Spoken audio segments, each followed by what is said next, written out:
views expressed on the following broadcasts do not necessarily reflect those of KHLT, Take 12 Radio, or our affiliates. The opinions on this show should not be considered as medical, psychological, or professional advice and are those of the host, co-host, and guest. Take 12 Radio and KHLT Recovery Broadcasting are not affiliated with any particular 12-step fellowship.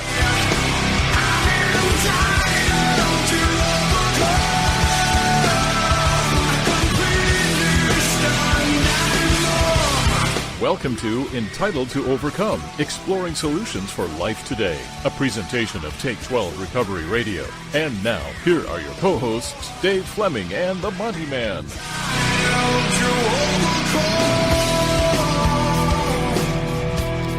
That's right, my friends. Because of the grace of God, we are entitled to overcome. Hey, Dave. Hey, Monty. You just pegged my needle.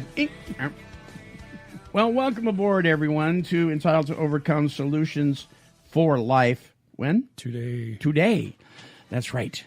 Hey, listen, before we go anywhere, I just have to say I want to do a shout-out for Mike Lindell and My Pillow. Listen, if you're having a hard time sleeping, it may be your pillow, Dave. It just may be. For sure. Yeah, and I own 3 of these. You own two of them. Yeah. Listen, if you want to help Take 12 Radio out, there is a great way you can do that. Simply go to mypillow.com and enter the promo code TAKE12 and take the 60-day comfort challenge. And you'll actually help us out financially, help keep us on the air, and get a great night's sleep as well. mypillow.com. It will be the last pillow you'll ever buy. Amen. Well, you might buy more. Might buy more, yeah. Yeah, that's true. The topic this week is going to be a two-parter. This is part 1 of the topic bullying. And this is huge.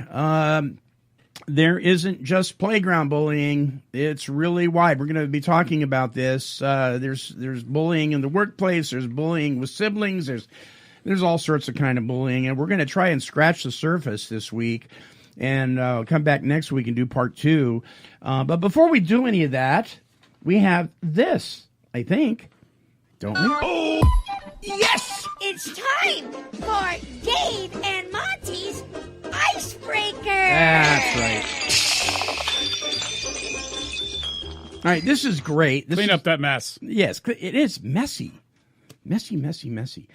This was actually sent in by Jason S. I took out the name of the support group, and I also took out the name of the town, and you'll see why. At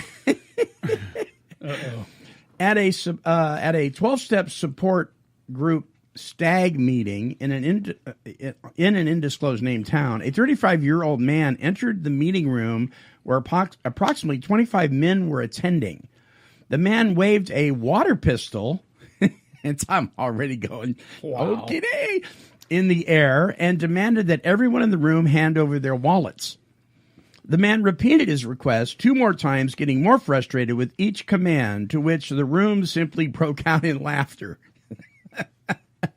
And they told the man, "Hey, you're in the right place," and instructed him to sit down. Wow.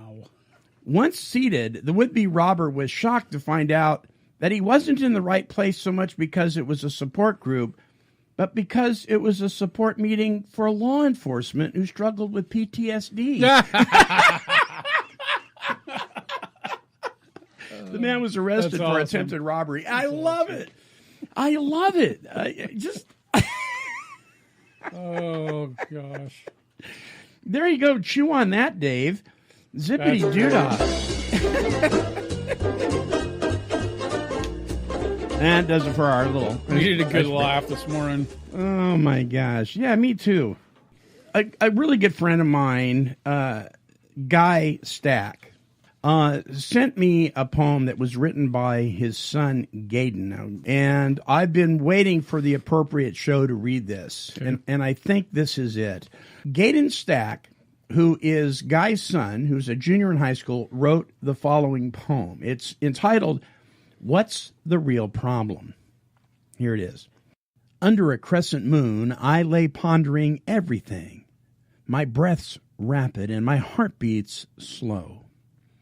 I can faintly hear the sound of thunder and rain. It's midnight. Well, at least I think it is. Everything is kind of dark today. I feel the cold concrete wall against my back, the taste of something metal in my mouth, as if I'd been sucking on a penny. Penny, the girl of my dreams. We've known each other for so many years, I sometimes lose count. I've always wanted her to be mine, and I hers.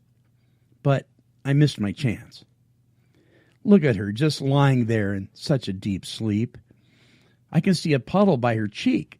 She drooled all over herself. What a dork. I realize I'm slightly drooling as well. I cough. More drool flies out of my mouth. I begin laughing, only to be halted by a sharp pain in my chest. My eyes flutter. Wait, what the heck? Panic sets in as I see several other students sleep around me. What happened today? My eyes flutter again, slightly brighter. Now I notice pools of red around sleeping students. Across the classroom lays another student, propped up against the wall. Who is he? I don't think I've seen him before. My chest burns again, and my eyes flutter once again. Wait, I remember that kid. I've seen him being beat up and bullied. Apparently, he doesn't have any friends. Poor guy, I can't even imagine what that could do to a kid's mind. I look closer, and I notice something in his hand. I try getting up. Pain shoots through my body. Reality kicks in. Around me lay a dozen dead students, all shot. And across there lies the bullied kid holding a handgun in his hand and a bullet hole in his head. No. I lean over to check on Penny and fell over. I look at my chest to see 2 bullet holes. I see it. Penny lays there with a bullet hole in the side of her head. Pain overthrows me as I collapse. Everything starts going dark. I'm sorry. If only I had tried talking to him and made friends with him and let him know everything will be okay and people care. Maybe he wouldn't have done this. Darker and darker, I lean over and kiss Penny on the forehead. I love you. Darkness. What's the Real Problem by Gaiden Stach. Wow. Junior in high school. Wow. That's where I think the topic is kind of turned away, especially today's media. It's all about, guns, and we got to get rid of guns, and right. We got to do something different, and it's like we got to stop. The kids got to stop bullying each other. I mean, that's where it starts. It may start. It may start beyond that. It might start in the home. Maybe there's some dysfunction in the home or some abuse, and it. Right. Tilt your mic like that a little bit. Yeah, upwards. There you go. Can you hear me now? Yes. I think that's whenever I hear of these school shootings, that's the first thing I think of is like this is somebody that's been bullied at one point or another, or currently. I mean, in a lot of these stories, if you look deeper, later on you hear that that's pretty much the case, is that there was some abuse or bullying or both, and mental health issues maybe added on top of that. The guns aren't the problem. I mean, anybody that wants to get a gun can go get a gun. Right. It's like if we stab somebody with a fork, we're going to abolish forks. It's not that's not the problem. We need to start thinking about each other and loving each other instead of, tearing each other down. And it's interesting because we live in a different time now versus when you and I were in, middle school, elementary school, middle school, and high school. I was during middle school, we called junior high in California. I was repeatedly jumped on the way home and beat the living daylights out of me. You can read my story on the website if you click on About. But sexually abused, bullied constantly. And I sit back and I wonder, why didn't I take drastic action like this? Right. Like some people. I mean, maybe I might have if I'd known to do so. It didn't cross my mind. But I will tell you that my home life was wonderful. And I think maybe that had something to do with it. Yeah. You know, and some of the responses, and I want to thank people that responded to the question on social media about bullying. Some of them, that's what they did. They just avoided the bullies, or they didn't fight back. They didn't respond. They just took it. You know, right? And that's what I did. I just took it until I discovered my artwork, and then all of a sudden, all the jocks that were beating me up, and all the hippies that the jocks hated that were on the other side, because this was during the 60s, right? They all became my friends because I could create this artwork, and they all came after me not to beat me up anymore. This is after about midway through high school, but to create stuff for them. Right. And I used it as a tool, and it became part of a very unhealthy acceptance addiction for me that actually led me into, abusing alcohol and then other things. Yeah. So I didn't pull a gun out, but I went into substance abuse. Yeah, it's high school. I remember high school. I mean, I remember being bullied once in elementary school. Someone padlocked my pants to this fence. Oh my gosh! Threw my belt loop on the back. Right. Ended up, trying to get away and rip my pants. That was probably the last time that I could think of that happened. Mm-hmm. I think that's the time I started, developing this, tougher exterior. But yeah, I remember high school. I was always the one trying to bridge the gap. I remember there was kids that were getting, shoved in the garbage cans or into lockers. Yeah. And helping them, get out of there or, try to intervene. Looking back, there's probably a lot of times I should have or would have liked to intervene, and I didn't for various reasons. But I remember one kid that was in our class. I don't know the whole story behind it, but all I remember is that he'd been bullied by these two girls. And he came back to school one day with a rifle and started shooting down the hallway. Really? Yeah. And it was, he couldn't take it anymore. Yeah. I mean, they were just, constant all day long, every day, just attacking him verbally. And I know he after that, they took him away, and never saw him again. But I remember that it was a pretty scary thing, that someone could get to that point where they would break and start just, I know he was probably trying to get just those two girls. Sure. But the fact that it was at school and there was other people around, there's, collateral damage that can happen.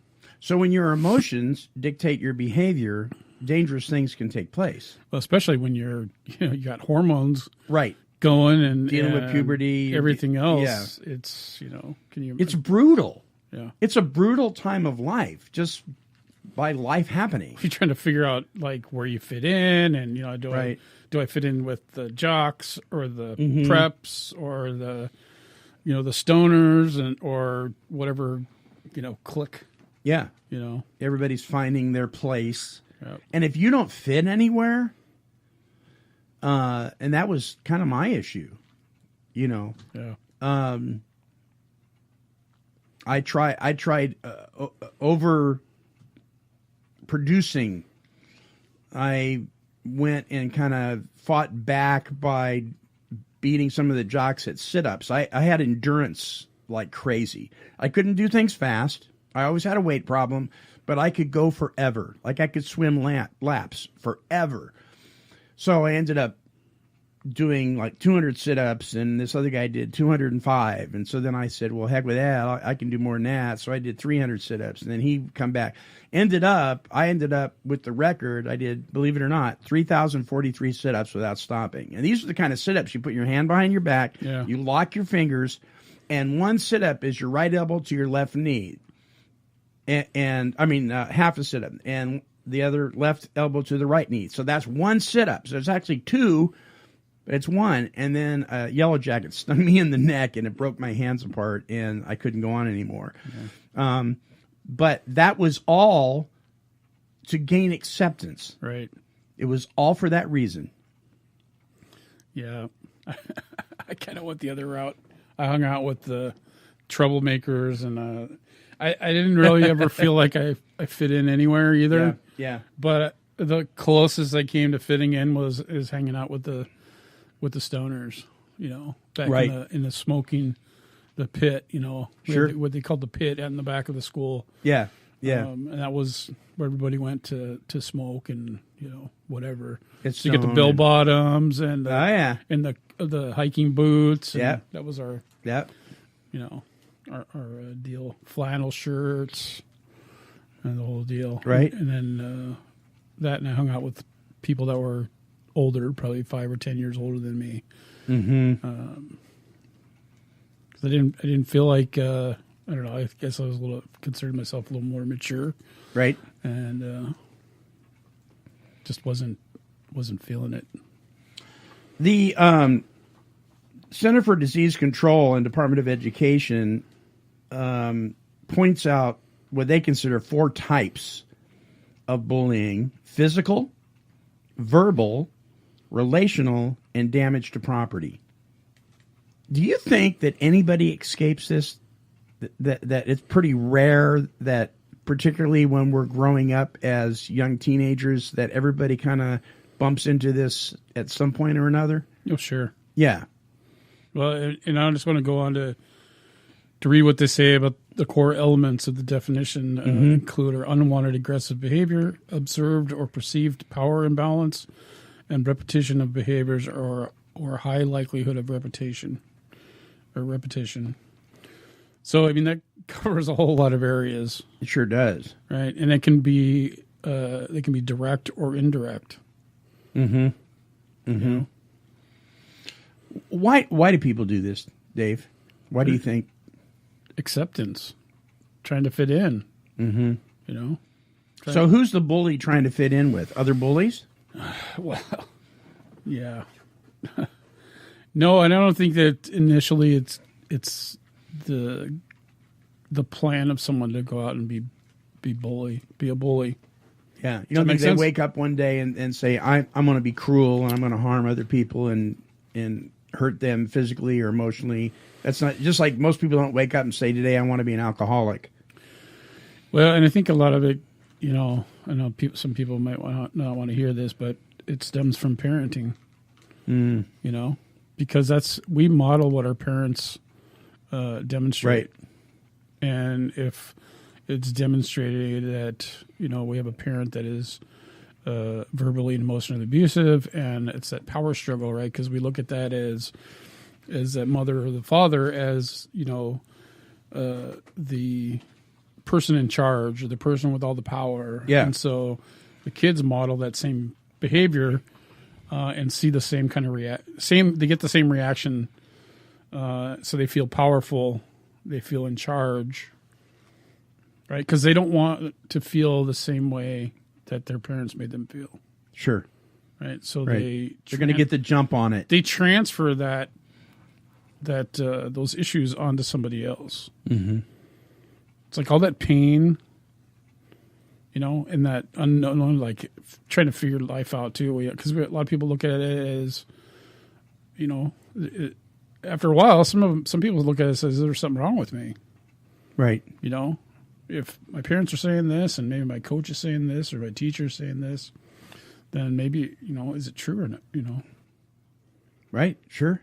And you start questioning yourself and They're older and wiser, and maybe they know what they're talking about. And they may not know what they're talking about at all. Right? Yeah. Yeah. So I thought this was interesting, talking about the parental thing. Lori S. said, I didn't really deal with much bullying in school, thank goodness, except for my dad. And then Terrence Gorski, who many people who are in the field of drug and alcohol counseling and so forth will recognize that name. I mean, he's like required reading for people that are in that field. He made the statement, parental child abuse is not bullying. It's child abuse. It's the criminal abuse of children. And that every child feels inferior to parents who are bigger, smarter, often meaner. So he suggested maybe she was traumatized by child abuse. So really, when a parent is acting out, that is abusive. Right? That is child abuse. That goes beyond bullying. And that's I mean, we could have a show or two on that. Yeah. And because like abuse or anything like that is maybe looked at differently than what people think it is. Because what do they consider abuse? Well, if I feel threatened in any way, then I'm being abused. I mean, that's kind of the way it was explained to me. It's like, it doesn't matter. You don't have to hit that person. Right. You don't have to leave any marks on their skin. But it's still abuse. So it can be body language, right? Sure. Like if you're an employer or if you're an employee and the body language your employer or a colleague at work is giving you is trying to convey the message that you're less than, and probably your work is really, you're just, we've hired you because we just, need to fill a spot or whatever. And you're feeling like you're being demeaned. That can come across without even a word. That can be body language. Well, yeah, that and there's a classic example of that in the workplace is if, you're working hard on a project, and you're putting your all into it. Yeah. And then your boss comes along and takes it and it says, thank you. And then redoes the whole thing differently. Right. That's a form of bullying right there. Yeah. Right? Yeah. Because it's basically saying that you're not good enough. You're not worthy enough. What you did isn't, I don't find value in it. Right. And so I'm going to take it and go put my own spin on it. And, yeah. Yeah. And it's one of the examples. One of the examples in the on I think it's in stopbullying.gov, possibly, and that's a form of adult bullying, and this just isn't limited to one group of people. I mean, there's a lot of bullying going on in the workplace, probably not as much as has been reported, because. Don't you think that sometimes we want to label something just because we feel uncomfortable? I mean, let's look at the flip side of this. Are we quick to assign bullying to every situation that makes us feel a little uncomfortable? Well, I think what happens is we don't look at it as being bullied, right? Especially in the workplace or as adults, because we think, because we're adults now, we should have some kind of power over that. We should have a voice and be able to speak up. Mm-hmm. But unfortunately, some people don't do that. Right. Economic reasons, especially when like the economy, right, is struggling, and we have a job. We don't necessarily want to make any waves. Because we can't lose that job. Maybe we can't find another job, and our family depends on that. And so some of that we just accept as part of the deal. That's just life. That's just the way it is. We just need to, we need to suck it up, because that's the other thing that we were taught as some of us are taught growing up is you're just going to suck it up. Yeah. Put your whine in, deal with it, and move on. Listen to authority, right? Right. Right. Even if they're wrong. Right. And in Christendom, we even do that.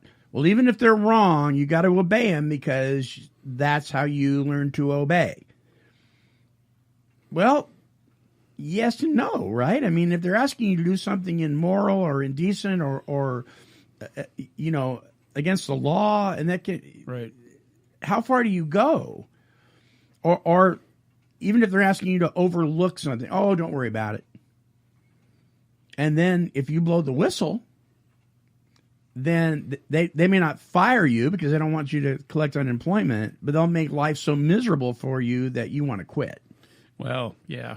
That's there's that old whistleblower protection. Right. But the problem is, like you say, they'll find some other reason. Sure. Or make it difficult until you quit. It's my wife went on a job interview, or no, it was actually orientation for this job. And she came home and told me about it, and she was a little shaken, and they basically told her that to commit fraud. Really? When they do the documentation, like you put down that you did this, even if you didn't do it, Wow.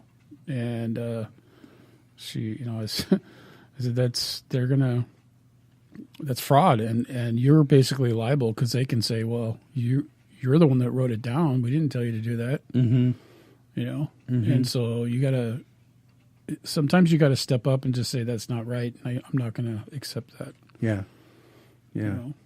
So she ended up getting two other jobs offered like a couple days later. So she didn't do that then, right? No. Right. Yeah. Yeah, that was a huge red flag. And a lot of people will do that because of fear.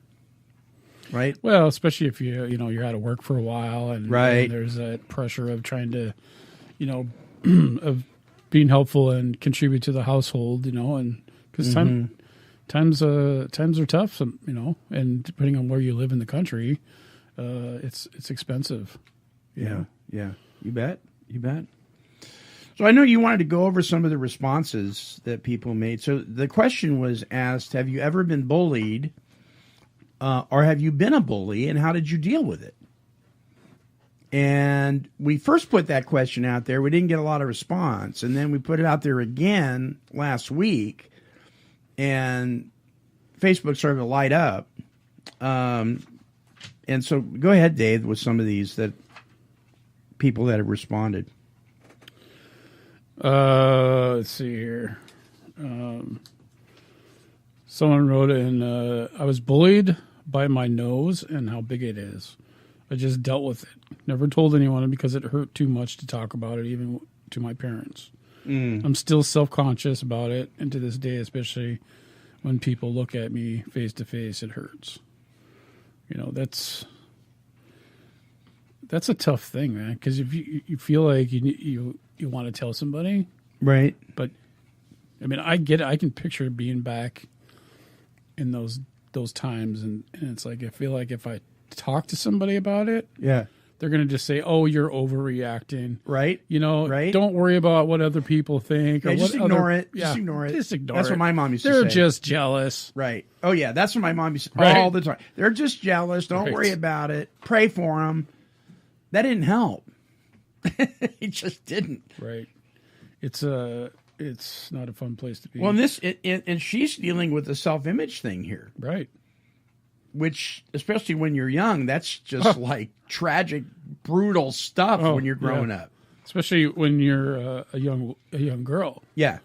Yeah. It's all about how you look and what you dress, what kind of clothes you wear, and I remember my daughter when she was in was it high school or middle school? Mm-hmm. She if telling anybody that she bought her clothes from Walmart was like the worst sin you can commit. Yeah, because everybody had name brand or top of the line. What was it? What was the big one back? Abercrombie. Oh yeah, was a big one back then. Yeah, ours was members only. Yeah. And it was just if you couldn't go into the store because you're too afraid of somebody of one of her friends seeing her or somebody seeing her in the clothes section. So it's just some of the stuff that we as kids we do to each other out of just to feel better than or Yeah. kind of uplift ourselves. You know, I wonder about this. I remember when the fad was to wear old army jackets. And I took my dad's old army jacket. I had to sneak it out of the house because my mom would say, I don't want people thinking that we can't afford a jacket for you. Right. So I'd sneak it out of the house and I'd leave it at school. But it had holes in it, you know, and it was floppy and these huge pockets. And people were doing that. And I wonder, and then years later, and people are still doing this, the fad was jeans with holes in them. And then jeans that looked filthy or were filthy, and then Levi came out with a jean that was filthy the way it was colored, but it was actually brand new. I mean, I wonder if these things came out of some of those what we were attempting as kids to fight back with. You know, if you're going to call me, you know, a clown and a poor reject, then I'm going to dress like one, and maybe it'll stop. I don't know. It's interesting, but we act out. We do respond. We don't not respond. In fact, when somebody's being bullied, and some of these comments were, well, I just, you know, I tried to avoid them. That's a form of responding. Right. So everybody responds to it in some way. Yeah, I remember growing up. When I was in high school, I felt like I was on a very short leash. It's like my whole life was basically going to school and then coming home and doing chores, and then going to sleep, and then waking up the next day and doing it all over again. Wow. And so my way of fighting back was I cut class. Oh, okay. So I cut class. Yeah. And then I remember my they called the school called my house and they said, you know, Dave's got, you know, has been missing class and he's got, you know, so many hours of detention. We're going to have to suspend him. Right. And my mom said something to the effect that, you know, don't suspend him because it would be like a vacation. Yeah. And that's what he wants. Yeah. Right. Yeah. And so, yeah. You know, it actually caused me some problems because then I took advantage of it and I didn't go to class. I probably built up 100 and some hours of detention. Wow. By the time the end of my junior year, or halfway through. And that was probably about the time where I thought, maybe I should, you know, I should buckle down and, you know, and by then it was too late. I would have had to go. They wanted me to go to like school after 12th grade for another year or go to night classes. And I just wasn't, you know, I wasn't into that. But yeah, that was my way of lashing out. This one guy says, when I was in school, I learned to walk fast and keep away from the bullies. When cornered, I fought dirty, really dirty. Word got around. So there is the possibility of somebody becoming a bully. It's possible. It could happen. It's like I forget what movie it was from, but and probably it's been in a few. But you know, one sure way to get people to leave you alone is you just start flailing your arms and acting crazy, and, right, and drool on yourself and pee your pants, and they'll leave you alone. I'll leave you alone. Yeah. Well, and I'm thinking about that wasn't in this movie, but the movie The Breakfast Club. Yeah. You know, basically it kind of addressed some of this stuff where these are the kids. They're all different, but they're all outcasts. You know, you got the nerd, you got the bully, you know, you got the girl that's beautiful, you know, you got the guy that's in love with the girl that's beautiful and he can't do his classwork. But they're all in detention, and the movie starts out, and if you haven't seen it, listeners, it's really a classic. It starts out, none of them want anything to do with each other. Right. But they're forced into this situation where they're spending hours upon hours every day with each other. And then they find their common ground, and they become very close friends. And if you haven't looked at all the underlying tones and stories in that, right? It's all about parental abuse. Yep. Bullying and unmet or unmet expectations, right? Yeah, yeah. And yeah. it's all tied in throughout that. Right. And some of those kids ended up becoming megastars. Right. You know. Did you have any one particular kid growing up that would corner you? Was there like one guy? No. I had one nemesis. I mean, I had several that, Yeah. you know, like I said, they'd corner me and beat me up and all that kind of stuff. But there was this one guy. It's like every school, every junior high has got that one guy that knows karate. At least he says he does. Right. And I befriended him, and he spent the night one night. We went to like a theme park, and then he came over and spent the night that night. And early in the morning, he went home before school. I got to school that next day, and within an hour, I'm hearing rumors about how I molested him. It didn't even happen. What? Yeah, it didn't even happen.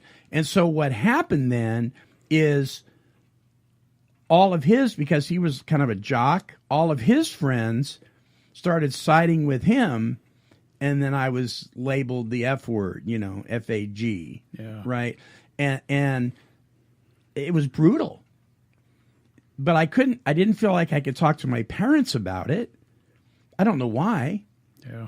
You know, and they say, you know, in all the articles you read and all the videos you watch on bullying, it says you've got to tell an adult. Well, that's kind of a pat answer, because that's not as easy as just saying, hey, Mom, Dad, guess what I'm being called at school? Right. So what do you do, Dave? I mean, if this is happening to you, what's one of the solutions? Well, there's no really easy answer, but I would think, you know, especially with the way things play out, especially in the world today, is that we need to tell somebody, you know? Gotta tell somebody, right? Yeah. Yeah. Find somebody you trust. You know, find somebody that'll help you. Sometimes I hesitate because sometimes, you know, that I'm sure there's people saying, well, that's not so easy, or I don't have anybody that I can talk to. Yeah. Because that's the way I felt. Right. You know? It's very isolating. You feel very alone. You know? Well, I think that's why, like myself personally, I developed this armor. Right? I isolated. And when I say isolated, I didn't let anybody into my bubble. Right. There was only a couple people that knew really anything about me. And so I think that looking back on it now, that was how I started building those walls up. Right? Because if you don't know me, and if there's, I mean, there was all kinds of rumors that were spread that, so, you know, that I just went along with because it kept people away. Oh yeah, me too. I did it too. You know, I started dressing very colorfully. You know, if you're going to use the F word to describe me, then I'll just play that out. And then my art fell into it, and then there was no problem. Yeah, you know. But it is so. It's so tough these days, you know, with kids. I think this has to be a you know, I hate to say the word movement, but you know, we have to stop being silent. Right. And that's why I appreciated Gaiden Stach so much, because he wrote this, and I mean the responses he got on Facebook were wonderful. And then he didn't fall into that category that a lot of protesters were falling into about the gun thing, and he got criticized for that. Kind of like, this isn't what he said, but kind of like, well, you wrote this poem, how come you didn't show up for the protest? Yeah, well, he recognizes that that's not the problem. He recognizes that the problem in this instance is bullying. Right. You know, I am so sick and tired of people looking at the surface issues, the outward manifestation of the true problem, and not the true problem. It's like, why don't we want to look at what's really going on? And I think, unfortunately, there's a number of politicians that take advantage of these things when they come up. You bet. To use for their own agenda. Mm-hmm. And kids these days, I give them a lot of credit, but they haven't had a whole lot of life experience, and sometimes they just react to things. Yeah. I know I did. Sure. Me too. When I was in high school or elementary school, I just reacted, and then, if things turned out to be different later on, I just, okay. Not like I went out and apologized. Right. But we have to look at the issue for what it is. People that just go around shooting up schools for the heck of it because they're bored one day. Right. Or they just happen to have access to a gun. Right. That isn't the reason why they're doing it. Even if they didn't have access, they can go find one. Sure. I mean, and even the internet. I mean, you can go on the internet and pretty much find anything. You bet. Unfortunately, all I can say is that we gotta quit being silent and just keep talking until someone hears you. Yeah, don't give up. Don't give up. And don't take things into your own hands. And so one listener said, well, I fought back when it referred to being bullied. I fought back until I was about a teenager or young adult. And then I just started suppressing all my emotions in a big, black, dark, emotional bag. It's scary. And when we do that, when we turn it inward and we don't talk about it, then that's when substance abuse happens. That's when we've become these victims of sexual abuse and self-harm. I knew a gal when I was in high school that was doing the cutting thing because she was constantly being made fun of because she was so skinny. And I got made fun of because I was heavy. She got made fun of because she was skinny. But she hid that for a long time, and a school counselor finally discovered it. But she didn't talk about it. In fact, if you didn't know her home life, you would think she was doing just fine. Yeah. Well, and our symptoms show up differently, Right. Like, for me, it was, it was drugs and alcohol. Yeah. That's how I dealt with it. The magic elixir. Right. Yeah. Showed up. Mine was Christian Brothers brandy. I saw my dad taking a couple of sips from Brandy and 7 from a high stress job. He never finished it. I finished it. Can't let it go to waste. Yeah. And I said, well, if he can calm down and relax, this is how I can calm down and relax. I did not know that I had a genetic disposition to alcoholism. I was adopted. I had no clue about any of that stuff. And I poured myself a big old honking mug of Christian Brothers brandy straight and downed it. And then I did it again right afterwards. Yeah. Yeah. And you know what? It was the magic elixir. Right. Everything looked better. There's a lot of people talk about that, when they knew the first time that they, poured that down their gullet. They knew that they found the answer. Right. And it worked for a long time. Right. It wasn't a problem. It was the solution to the problem. It's because we didn't have enough life experience on how to deal with things. We didn't. Right? Because I know, let's see here. This is a long name here. I'm just going to say MMM. Okay. It says, I was bullied throughout my childhood, even in my adulthood, by people who were supposed to love me unconditionally and protect me. As I've grown up, I've learned, by His grace, it's their problem, not mine. It's just very sad. Mm. And that's true. I mean, it's the other person's issue. Yeah. We just don't figure that out oftentimes. Right. Until we don't know how to figure it out. We grow when we're up, younger. or Yeah. maybe even still not even then. Well, there's adults that have no basic life skills. None. Right. And we some of us can be kind of judgmental and say, well, don't they know? No, they don't. Right. I've heard that so many times, and it's like, no, if you have lived your life basically in your addiction up to this point, yeah, you haven't matured, right? From the time whatever age you started using. That's right. It's 12 or 16 or that's why they talk about the later that you start that process, the easier it will be for you to get out of it and recover. Mm-hmm. But if you don't take charge of it and then make a conscious effort to make a change in your life, nothing's going to change. Right. I mean, I had to do it, I had to listen to other people.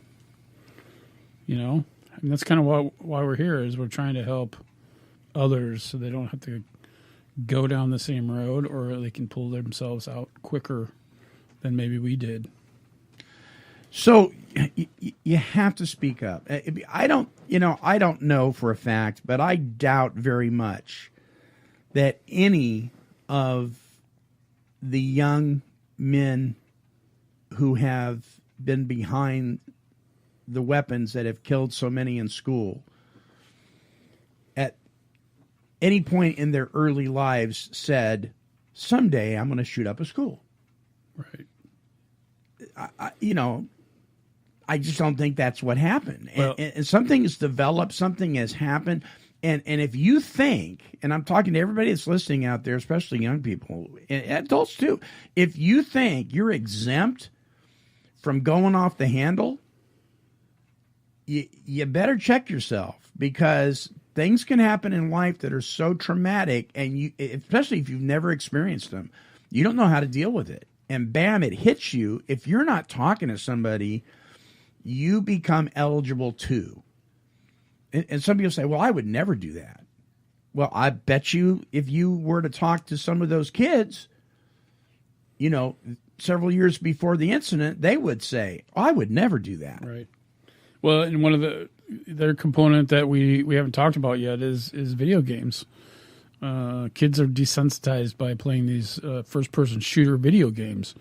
Mm-hmm. I mean, people sometimes will laugh it off as no big deal, but if your brain is wired that you're playing in a video game and you think that it's the person's going to get up and we play another round, right? Even if it's subconscious, I mean, on some level, that I think it makes it okay to do that. It's like, how I don't know how else to deal with this. No one's listening to me, right? And it's not all boys or men. I mean, we just had an incident in San Bruno at Google where there was a girl. That's right. That came and shot up because she didn't like the way Google did something or another. Yeah. So, this isn't a male only issue. No, it's just what gets talked about more often than that's not. what gets the coverage on media. Right. Yeah.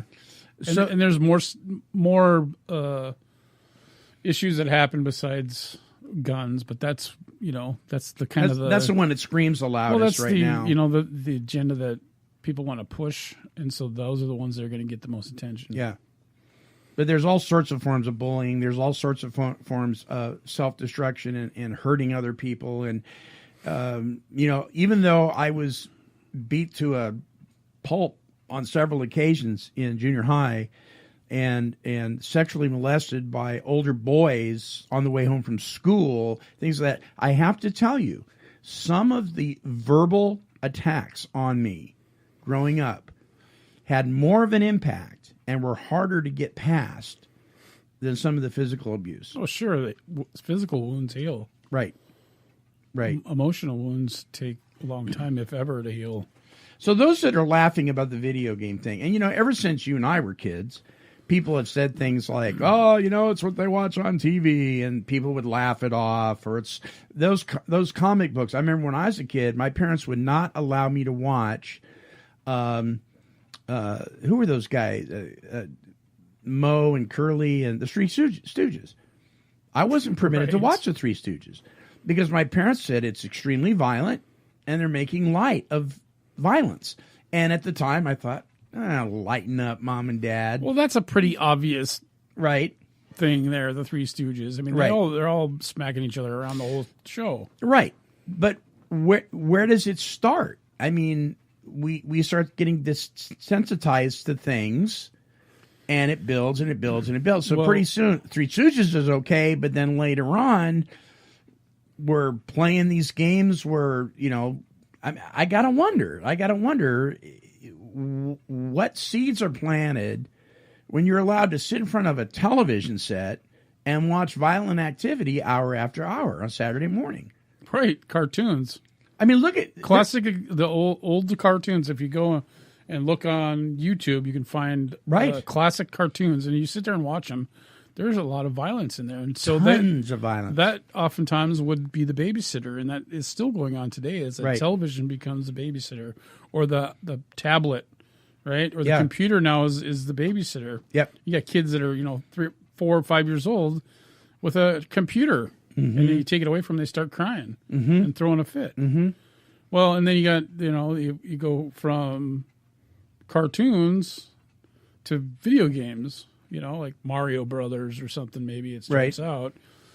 But it all boils down to acceptance, feeling part of a group, right? It goes back to the kind of how the whole bullying starts. It's like, okay, now I'm in school, right? And people are talking about, this awesome new video game I got, right? Right. And Mortal Kombat, whatever I don't play any of those, so I wouldn't even know where to go. But I've heard this. It's like if you're not into what the most up to date, first person shooter game. Sure, this is one example. Then you start getting bullied because you're not doing that. So then, right, and so then you start getting into that, and I don't know. It's just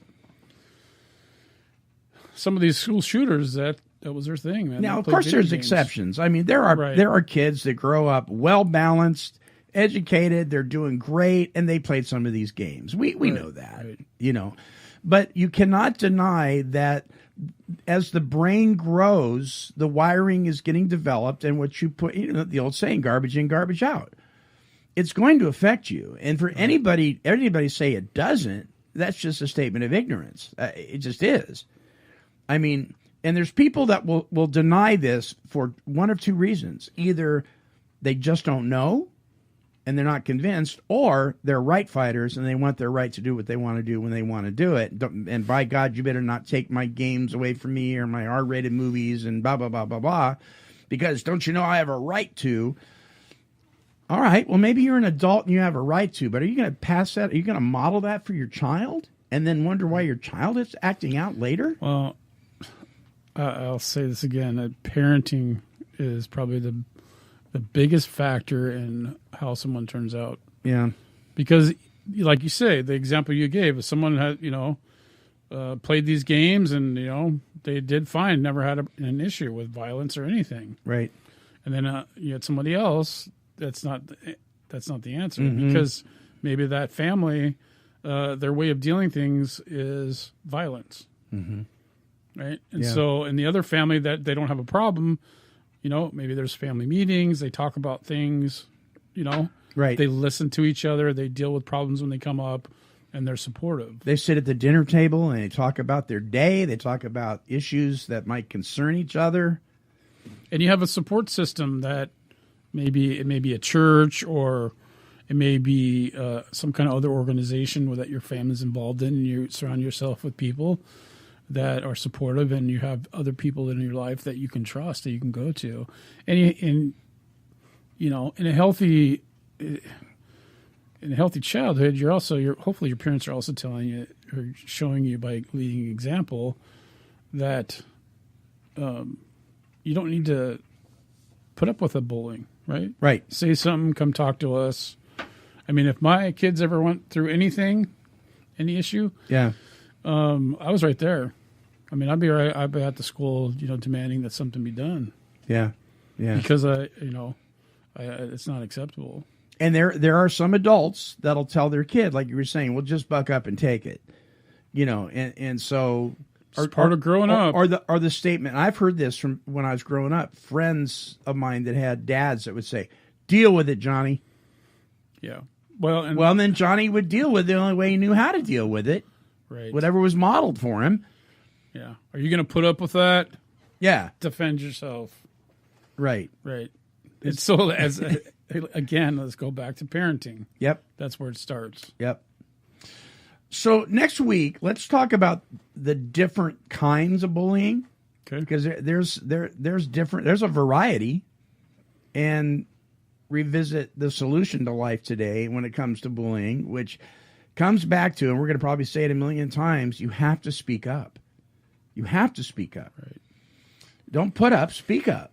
Well, and I think if nothing else has come out of what's been going on, and especially in the news and the Me Too movement thing, right, is that people are more inclined to listen now when you go in and ask for help. Yeah. So I think there's more of an opportunity to go reach out and ask for help. Sure. And part of one of the things that I know got taken away a long time ago is school counselors. Right. They used to have all the schools had a school counselor. Yeah, and usually more than one. Yeah. Yeah. And they got cut out of the budgets. Along with PE. A lot of times the PE got cut out too, and so you're not, as a kid, you got all this energy. Right. You have no way to release it. You got to get it out somehow. Yeah. Well, PE was a thorn in my side. But I will tell you, even though I hated it, I loved my coach. Yeah. And I always felt like I could go to my coach with, I didn't go to him with some of the stuff, but stuff that I did feel comfortable with, I was able to talk to him about. And a lot of times kids will find that in their music teacher, in their art teacher, in their coach, usually in the areas of the arts or the elective courses and things like that. It seems like they're drawn to it, but it doesn't matter. You've got to speak up. Yep. You've got to speak up. All right, so listeners, please comment on the show. I know there's going to be people that say, "Oh, please give me a break." Well, all right, maybe. But when this strikes home to you, when your kid comes home, you need to listen.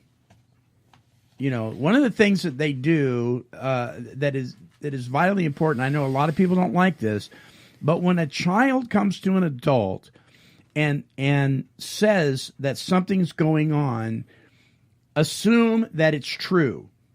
Right. Assume that it's true. If it's not, if it's a fabrication, that'll work out in the wash. But if you assume it's a fabrication and you do nothing and something horrible happens, that doesn't work out in the wash. You have to assume it's true. Well, and parents, especially, people in recovery that are parents. Yeah. We've changed our lives, or we're in the process of changing, and we got to step up and talk to our kids about the things that we went through, so that it makes it okay for them to come to us and talk to us. You bet. So there's not that fear, and watch for the signs. I remember my kids. They go through that age where they just how's it going? Good. How's school? Fine. Right. Everything's fine and good, and or grunt. Right. There's a grunt. And until you start digging a little deeper, and maybe you see some things that are going on. And yeah. But it's, I know when I got into recovery, I had to get engaged with my kids, and sit down with my daughters and talk to them and find out what's going on, and tell them, hey, I see that you're doing a really great job, and I'm proud of you. I mean, little things like just saying you're proud of them, opens up that dialogue. Because I've been that person that my kids have been afraid to talk to me. Yeah. And so I had to start that process of making it okay. Right. I'm not going to love you any different. Right. I may not agree with everything that you do, but that's okay. I'm still going to love you. You're still, Yeah. So we gotta start that dialogue. We do. All right, our closing song for this show is called On the Other Side by recovery recording artist Sonia Lee. So this is part 1 of bullying. Next week, we're going to do part 2. We're going to talk about different types and maybe some of the red flags that you can look for with somebody in your life that may be experiencing these things, so maybe you can help. Here's Sonia Lee with On the Other Side.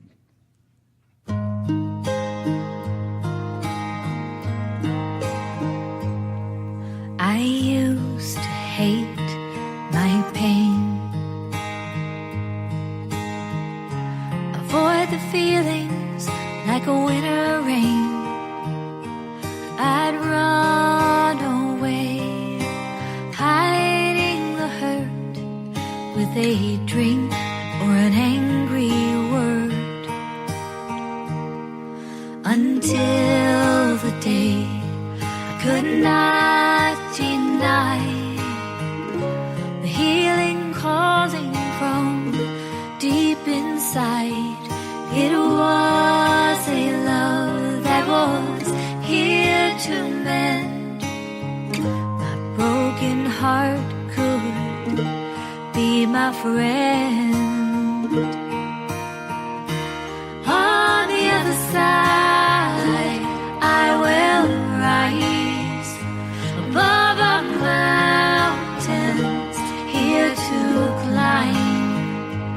As I grow, I stumble and I fall, but I am grateful for it all. On the other side, there is peace beneath the pain, a tender tear that I can't explain, washing away the fearful wounds, bearing a light for my life to bloom. And on the other side, I will rise above the mountains I must climb. And as I grow, I stumble and I fall, but I am grateful for it all. On the other side, on the other side, I live my dreams, finding joy, freeing me. On the other side, I will rise above the mountains that I will climb. And as I grow, I stumble and I fall, but I am grateful for it all. On the other side, on the other side, ooh, on the other side.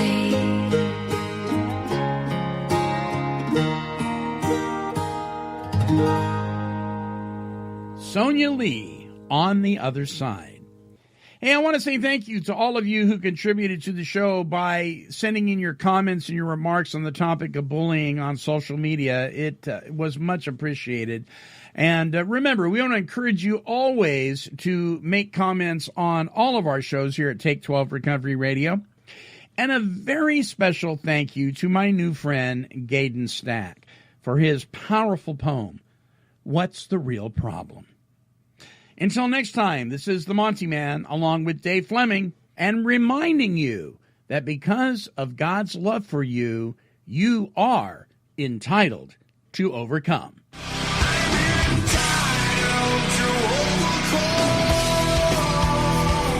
This has been a broadcast of KHLT Recovery Broadcasting.